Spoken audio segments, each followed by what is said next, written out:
What's up everybody, Vincent here, and today I want to explore an aspect of drumming that we all aspire to have, speed. I got a comment on one of my Instagram posts earlier this week from @KingVegas2K7 asking, what exercises do you recommend for improving finger speed along with wrist speed? My man Petr Pavasovich echoed his request with, yeah, please recommend some finger technique exercises. So rather than type out a really long response, I asked could I answer his question with a YouTube video. He replied absolutely, and here we are.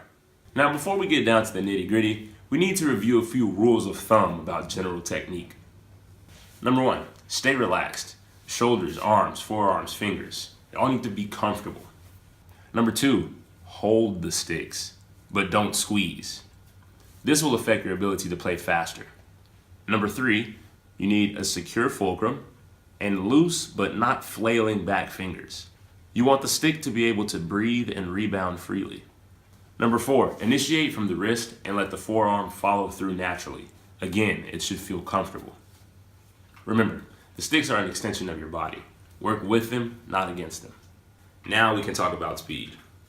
Playing at high speeds requires both control and stamina, depending on how long you're playing. In my opinion, control is the more important of these two aspects. Lots of drummers can play fast, but oftentimes faster means sloppier.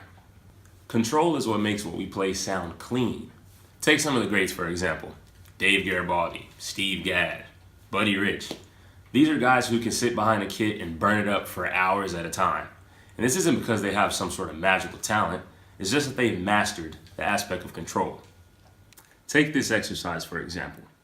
4 measures of straight 16ths, alternating in dynamic level every count, and stopping on count 4 of the last measure before alternating hands.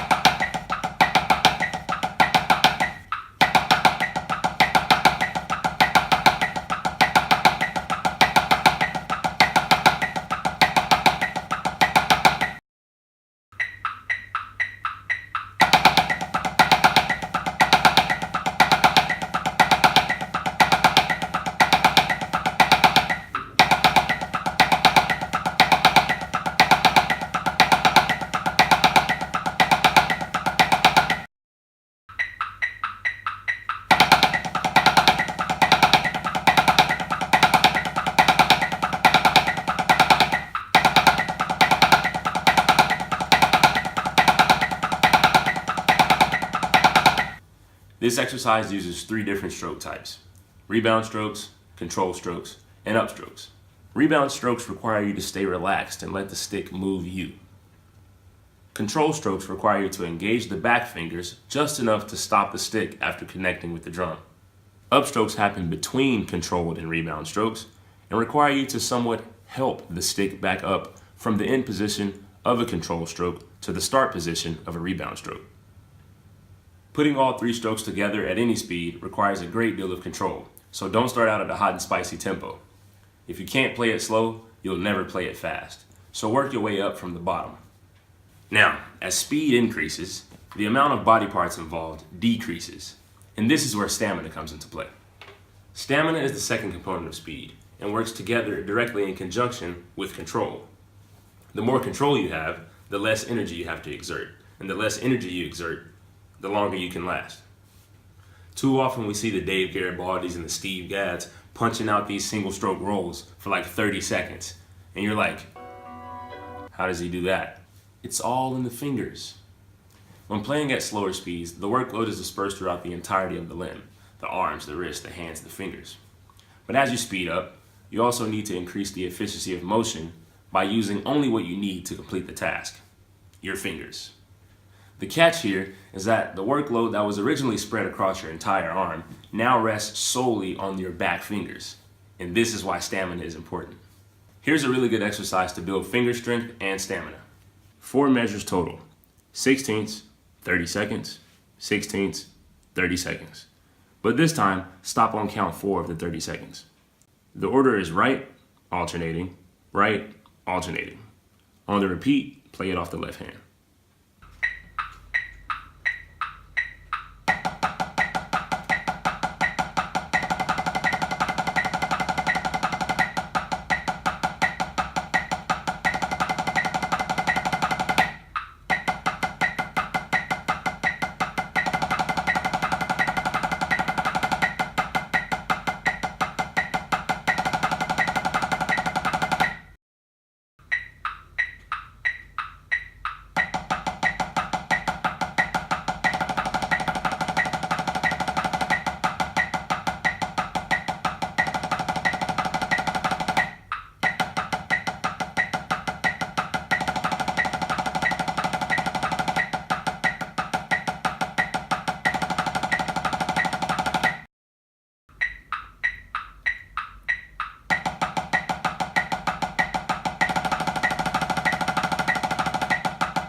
Naturally, the wrists will move slightly, but really work to keep your forearm still. Again, don't force it. It should feel comfortable. When you increase the speed, you should start to feel the burn.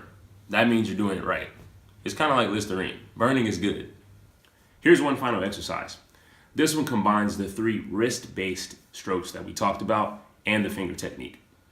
A control stroke followed by a series of single strokes using the fingers, then a control stroke followed by a series of double strokes using the wrists. This pattern alternates hands and aims to build consistency of sound amongst all stroke types. Check it out.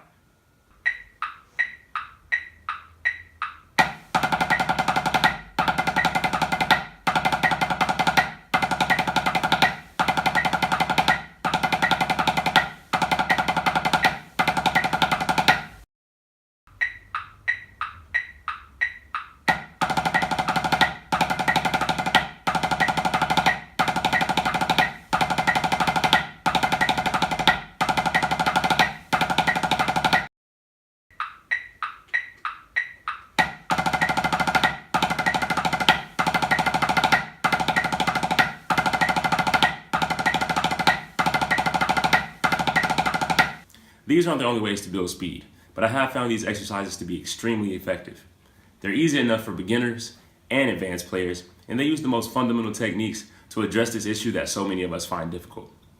Also, I didn't take these exercises to the kit, but that doesn't mean you can't. Take them and make them your own.